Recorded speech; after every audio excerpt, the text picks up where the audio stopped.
দেশে দিয়ে বলছে ভাই 1 নম্বরটা আমাদের ছিল, শেষ হয়ে গেছে, আপনি অন্য দোকান থেকে নেন।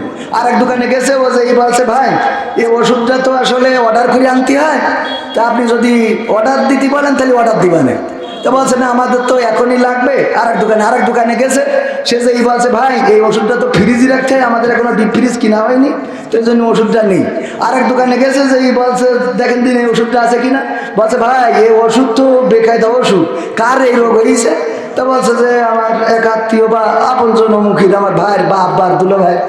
তা বলছে আল্লাহ ও তো যা খাতি চাই খাওয়াই দিয়ে, জীবনের শেষ খাওয়াই দিয়ে। এই ওষুধ যা লেখে সে আর বাঁচে না। ও তো সে বেকায়দা অবস্থা যে হয়েছে, সামান্য পেট ব্যথা, এ কি ওষুধ লিখেছে, এ শেষ খাওয়াই খাবে।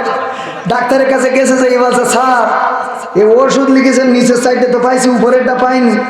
এ ফার্মেসি ওয়ালারা তো সব দেখি কেউ কয় যে ভাই অর্ডার দিয়ে আনতে হবে, এটা আমেরিকাতে আনতে হবে, লন্ডনতে, ফিলিপাইনতে, ফিলিস্তিনতে। একজন তো বললো যে যা খাতি চাই রুগীর খাওয়াই দাও, ওর আর দরকার নেই।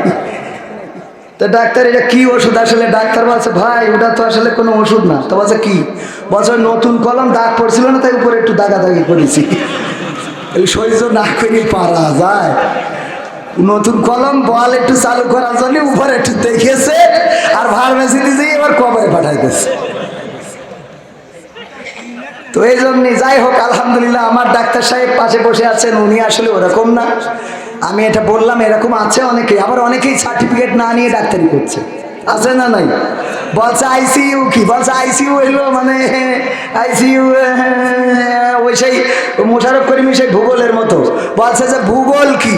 তা বলছে ওই ভূগোল না, কুমেরু কি? বলছে কুমেরু হইলো কুমেরু এরকম একটা দুইটা ট্রেন পাটি দিয়ে এরকম ঝকঝক করে ট্রেন যাচ্ছে, নিচে পাথর আছে, ওর নাম হইলো কুমেরু।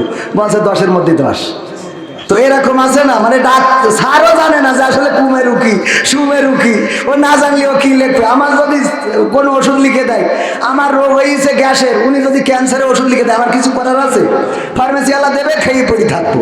তো এই হলো অবস্থা। যাই হোক, তো আমার ভাইজান আসলে ওরকম না, উনি অত্যন্ত চমৎকার একজন মানুষ, কোরআনের মাহফিলে সমস্ত সময়কে উপেক্ষা করে এসে বসেছেন আমার ভাইজান। এছাড়া আমার আগে আলোচনা করেছেন জনাব মাওলানা আব্দুল হালিম যশোরী, আলোচনা করেছেন হাফেজ মাওলানা হেলাল উদ্দিন সাহেব। প্রধান অতিথি হিসাবে তো থাকার কথা ছিল আমাদের আজিজুল ইসলাম খন্দকার আজিজ সাহেব, যিনি আপনাদের নির্বাচিত এমপি এবং হাফেজে কোরআন। হ্যাঁ, কোরআনের হাফেজ না উনি কিছুটা? হ্যাঁ আলহামদুলিল্লাহ। তো হ্যাঁ 11 পাড়ার হাফেজ, আলহামদুলিল্লাহ। তো এরকম হাফেজে কোরআনদের সংসদে দেখার দরকার আছে না নাই? আর যাই হোক, ওনারা দুর্নীতি করবে, আর এরপরে যদি দুর্নীতি করে তো তার আমাদের কিছু করার নেই। আমাদের যা করার করেছি, বাকিটা ওদের ইচ্ছা, ওদের মন মর্জি পরে। তারপরে আমার আগে আলোচনা করেছেন আমাদের তাওহিদ ভাই, আজকের মাহফিলের আয়োজক শ্রদ্ধাভাজন আমার প্রিয় বড় ভাই জনাব আব্দুল গফফার সাহেব, অসংখ্যবার আমাকে কল করেছেন, উনার ধৈর্য আছে এটা বলতে হয়। আর এছাড়া গণ্যমান্য ব্যক্তিবর্গ আরো স্টেজে আছেন, উপস্থাপক খুব